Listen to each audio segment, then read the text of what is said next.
कार्तिक आर्यन और अनन्या पांडे की नई फिल्म तू मेरी मैं तेरा तू मेरी रिलीज हो चुकी है। ये एक रोम-कॉम मूवी है और उसी के ही स्ट्रक्चर को स्ट्रिक्टली फॉलो करती है, बिना किसी मॉडिफिकेशन के। लड़का लड़की मिले, एक प्यार हो गया, प्यार का वादा, एक प्रॉब्लम, लास्ट में सॉल्यूशन, थोड़े बहुत ड्रामे के साथ। इसी स्ट्रक्चर के बीच में एक दो सिचुएशन बना के ये लोग कॉमेडी भी दिखा देते हैं। ये फिल्म भी इसी पाथ को फॉलो करने की कोशिश करती है, लेकिन इसको पता नहीं होता कि ये जाना कहाँ चाहती है। मूवी की शुरुआत में ही तुम एक चीज नोटिस करोगे कि फिल्म में हर चीज को कन्वे करने के लिए एक एक्स्ट्रा एफर्ट दिया है। किसी भी सीन को इंटरेस्टिंग बनाने के लिए या उसमें फन ऐड करने के लिए ये लोग ट्राई हार्ड कर रहे हैं, और वो भी बुरी राइटिंग के साथ। कार्तिक आर्यन की फिल्म में अभी एंट्री हुई है कि उसकी हीरो वर्शिपिंग चालू हो चुकी है। इनके कैरेक्टर को लिखा ही ऐसा है कि बंदा सामने आया ने की लड़कियां फ्लैट। सामने वाली लड़की को इम्प्रेस करने के लिए कार्तिक आर्यन के कैरेक्टर को जितने भी डायलॉग्स दिए हैं वो अच्छे नहीं है।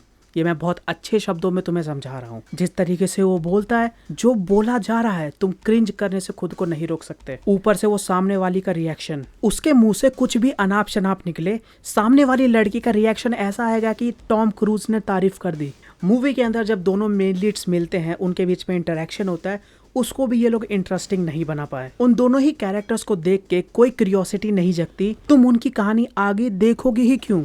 इन दोनों की ही कहानी आगे जिस रास्ते पे जाती है, सुपर एनोइंग, और तुम बार बार खुद से सवाल पूछोगे why I am watching. Characters को भी सही से लिखा नहीं गया है। वो जो कहते हैं वो करते नहीं, और जो करते हैं वो कहते नहीं। वो आपस में ही कंफ्यूज है, पहले कुछ कहेंगे और फिर थोड़ी देर बाद कुछ और कर देंगे। और पूरी की पूरी मूवी एक्सपोजिशन पे चल रही है। कैरेक्टर्स की बैक स्टोरी बोल के निकाल दी, कैरेक्टर्स का बैकग्राउंड एक्सपोजिशन में निकाल दिया। कोई भी चीज उन कैरेक्टर्स के लिए इंपॉर्टेंट क्यों है, बोल के बता रहे हैं। ऐसे दिख रहे कैरेक्टर्स के लिए तुम कुछ भी क्यों फील करोगे। मूवी के अंदर से तुम 2 सीन हटा दो तो तुम्हें कहीं भी इमोशन नहीं मिलेगा, और कहानी कुछ भी कहीं भी कैसा भी मोड़ ले लेती है। जब हमारे दोनों मेन लीड छुट्टियां मना रहे होते हैं, अचानक कहानी में एक ट्विस्ट आता है, जिसके बाद दोनों प्यार में पड़ जाते हैं। लेकिन उन दोनों के प्यार में पड़ने का कोई बेसिस ही नहीं है। चलो प्यार तो बहुत दूर की बात है, दोनों हुकअप करते हैं, उसके पीछे का भी कोई बेस नहीं है। लड़की ऐसा क्यों फील कर रही है, वी हैव नो आइडिया।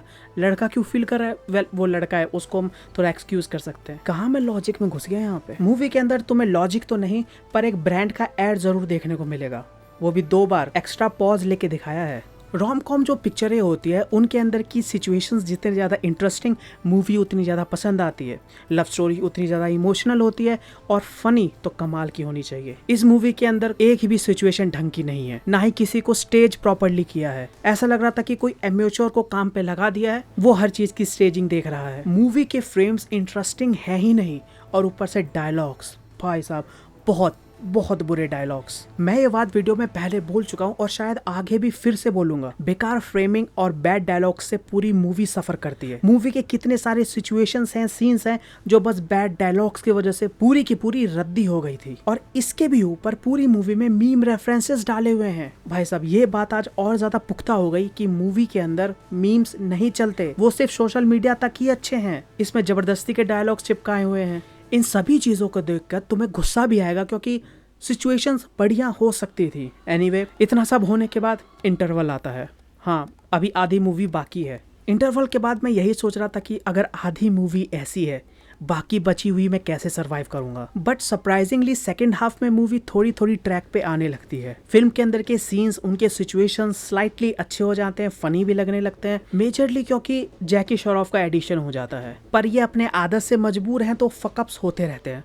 एक अच्छी सिचुएशन चल रही होगी, फनी डायलॉग्स आ रहे होंगे, पर फिर कुछ कांड करेंगे और मूवी डिप कर जाती है। अच्छा सीन चल रहा होगा, म्यूजिक भी बढ़िया होगा, बेकार डायलॉग आ जाएगा और मूड का सत्यानाश। तो ये अच्छा बुरा से पूरे सेकंड हाफ में चलता है।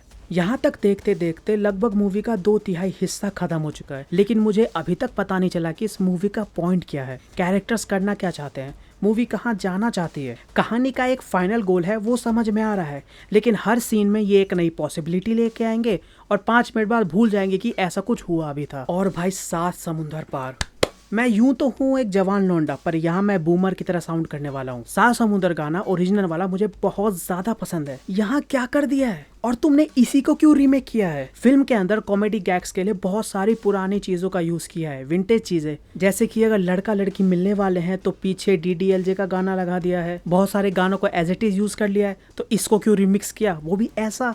For me it was annoying as hell. Original supremacy.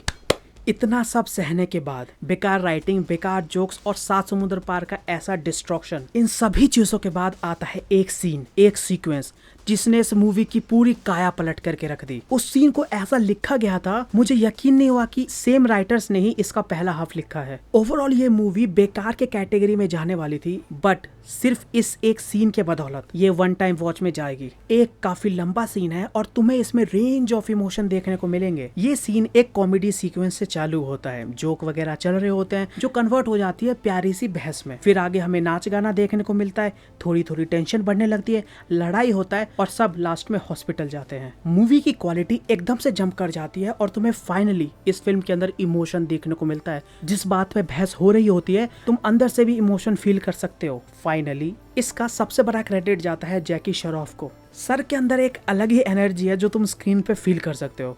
बंदा जब भी स्क्रीन पे था मजा आ रहा था देखने में, तो मजा आ गया सीन को देखकर। पर ये लोग अपने आदत से मजबूर फिर एक गंदा डायलॉग डाल दिया जिससे पूरी मूवी नीचे गिर पड़ती है। हाँ, फर्स्ट हाफ जितने बुरे डायलॉग्स नहीं थे, पर कई जगहों पे अननेसेसरी लंबे। वो बात सिर्फ एक डायलॉग्स में कही जा सकती है, इन्होंने उसको 3-4 में खींच रखा है। इसका सबसे बुरा असर पड़ता है सामने वाले एक्टर पर, जो कि इतने लंबे समय तक एक्सप्रेशन देना बहुत मुश्किल लग रहा है। सेकेंड हाफ में जोक्स भी लैंड कर जाते हैं, तो अगर पूरी मूवी में मैं तुम्हें बताऊं, जोक क्रिंज से लेकर अच्छे तक के बीच में झूलता रहता है। उसमें भी अच्छे का नंबर 1-2 से ज्यादा नहीं है। मूवी का जो सबसे इम्प्रेसिव पार्ट है वो था इसका म्यूजिक। मूवी के अंदर जितने भी सीन्स अच्छे हैं उसमें म्यूजिक बहुत कमाल का है। बाकी जगहों पे सीन ही इतने बेकार हैं कि तुम्हारा म्यूजिक पे ध्यान नहीं जाता। फिल्म के अंदर के गाने अच्छे और ठीक ठाक के बीच में है, कहानी को रोकते नहीं है, ये एक अच्छी बात थी। एक्टिंग के मामले में जैकी श्रॉफ शो स्टीलर। पूरी मूवी में वो कुल मिला के 25 से 30 मिनट के लिए होंगे, उनका प्रेजेंस पूरी मूवी को अच्छा बना देता है। बाकी जितने भी एक्टर्स हैं वो अपना काम करके निकल जाते हैं। उनका कैरेक्टर ही बहुत शैलो लिखा गया था, तो उस पे वो कितनी ही परफॉर्मेंस दे लेंगे। जैकी श्रॉफ का काम तुम्हें इसलिए भी पसंद आता है क्योंकि उन्हीं का एक कैरेक्टर है जिसको थोड़ी बहुत अच्छी बैक स्टोरी और एक डेप्थ दी है। तो ओवरऑल कहूँ तो तू मेरी मैं तेरा तू मेरी का सेकेंड हाफ डिसेंट है, वन टाइम वॉच के हिसाब से बढ़िया है। पर तुम्हें इस सेकंड हाफ तक पहुंचने के लिए अनइंटरेस्टिंग सिचुएशंस, बुरी तरीके से लिखे हुए सीन, बैड डायलॉग से भरे हुए पहला हाफ पार करना पड़ेगा, जो कि बहुत ज्यादा मुश्किल है। तो ये थे मेरे ओपिनियंस इस फिल्म को लेके। तुम्हारे क्या थॉट्स हैं तू मेरी मैं तेरा तू मेरी के बारे में? नीचे कमेंट्स में बताओ एंड सब्सक्राइब।